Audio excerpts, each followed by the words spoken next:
உள்ள தள்ளி விட்டுவாங்க.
ஒரு வகையான சூது ஒரு கோடி செய்து பார்த்தேன். மற்றவர் ஐவரும் மாண்டப்பாடில்லை. மாமா அந்த ஐவரை கொல்லாமே.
ஒரு வகையான சூது ஒரு கோடி செய்து பார்த்தேன்.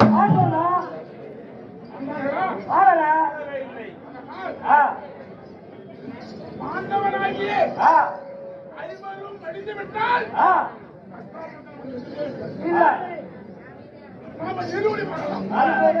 அதனால் இந்த அஸ்தாபுரத்தை என் தந்தையாகிய திருநாட்டின் எனக்கு இலவசம் பண்ண கட்டுவதற்கு முடிவெடுத்தார்.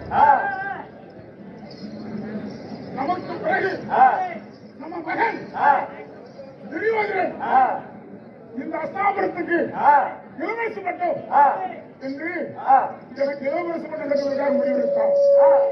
அப்போ சபையோர் என்ன முடிவு? இந்த குருகுலத்தில் யார் முந்தி பிறந்தாலும் அவருக்கு தான் இளவரசு பட்டம் அப்படி என்று சபை கூறியது. அப்போ அப்படின்னா யாருக்கு?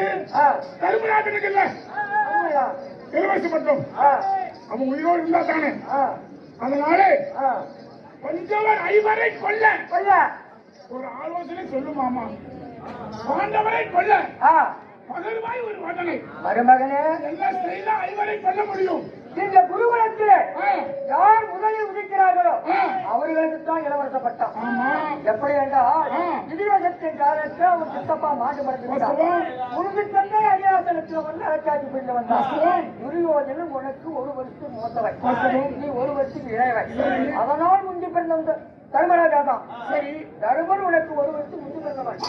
அதனால் அவன் குருமரியாருடைய யோசனை பிரகாரம் உன் தந்தையார் அரியாசனத்தில் அமர்ந்திருப்பது அந்த இளவரச பட்டத்தை தாங்குவது தர்மராஜா. அந்த தர்மராஜா இளவரச பட்டத்தை தாங்கினாலும் அவன் சொல் பிரகாரம் தான் நீங்க வியாபார வேலை செய்யணும். செய்ய முடியாது. அதனால தருமன் வீமன் அர்ஜுனன் நகுலன் சகாதேவன் ஐவரும் உயிரினும் இருக்கு வரையும் உனக்கு கிடைக்காது. அதனால வாரணாவரத்தில் ஒரு நகரம் சொல்லக்கூடிய ஒரு நகரம். சரி, அந்த நகரத்தில் புனித நதியாக விளங்கப்பட்டது கங்கா நதி. கங்கா நதி? ஆமா, புனித நதியாக விளங்கப்பட்ட ஒரு கங்கா நதி. கங்கா நதி. சரி, அந்த கங்கா நதியில் முழுகி வாரணாவரத்தி சில நாள் தங்கி சிவபூஜையை முடித்து பாண்டு மகாராஜனுக்கு திரி கொடுத்தால் நீங்கள் நற்கரை அடைவீர்கள் என்று யார் சொல்லணும்? உன் அப்பா தேவராஜன். தந்தையார் சொல்லும்படி செய்யணும். இந்த சொன்னாதான் அஸ்தாபுரத்தில் இருந்து வாரணாவரத்துக்கு அனுப்ப முடியும். ஓஹோ, பாண்டவராய் அருளுடைய தந்தை பாண்டு மகாராஜன். பாண்டு மகாராஜன் செத்து விதிவசத்தால் செத்து மடிந்து விட்டான். வாரணாவரத்திலே புனித நதியிலே தீர்த்தமாடி அவருடைய தந்தை பாண்டு மகாராஜன் சொர்க்கம் சேருவதற்கு அங்கே ஒரு திதி கொடுக்க வேண்டும். அது மட்டுமல்ல, தந்தனுக்கு புதனுக்கு புதுவன் புதுவனுக்கு வாய்ப்பு வாய்ப்புக்கு நம்ம சொன்ன அதுக்கு ஏயாதி ஏயாதிக்கு சந்தனம் சந்தனுக்கு பரதன் இப்படி சொல்லக்கூடிய வாழையா இருந்தாலும் சோழநாட்டு மகாராஜன் ஒரு நீதி தவறாத மாமன்னன். சரி, உன் தந்தை நீதிபதி பட்டத்தை பெற்றவர். அதனால கொள்ளை எத்தனித்தோம்னால் அவர் சம்பளம் முடிக்க மாட்டார். வாரணாவரத்து சில நாள் தங்கி வா அப்படி என்று ஒரு பேச்சு சொன்னா வெறிப்பும் போல தள்ளி கிடக்க மாட்டான். சரி, தந்தையாகி